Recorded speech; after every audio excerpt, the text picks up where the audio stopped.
Oh. Ba't ka naririto? Di ko alam, nakipaghiwalay ka na sa akin.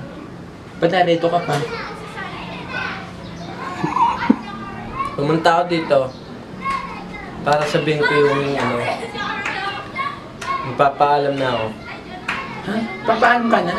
Mamamatay ka na? Saan ka pupunta?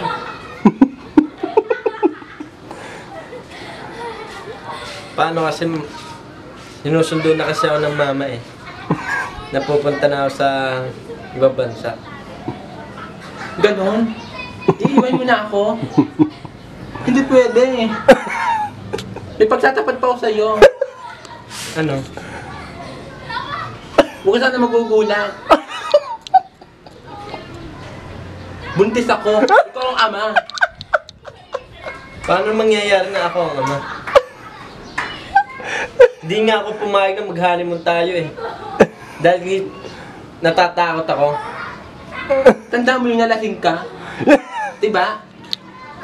Yung pumunta ka ng hotel, nagkamali ka ng pasok ng kwarto. Ako yun. Ako yung pinasok mo sa kwarto. Paano mangyayari na ikaw? Hindi pa nga ako lasing nung nag-inom kami. Yan ang hirap sa'yo.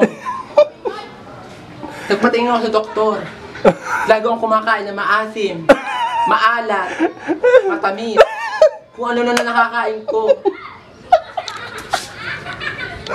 Ang sabi ng doktor, buntis ako.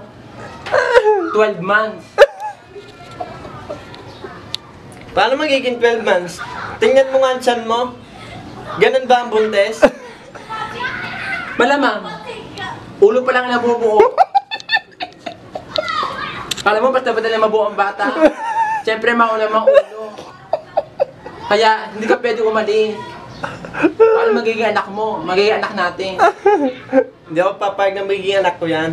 Anak mo lang. Natatakot ako kung anong lalabas dyan.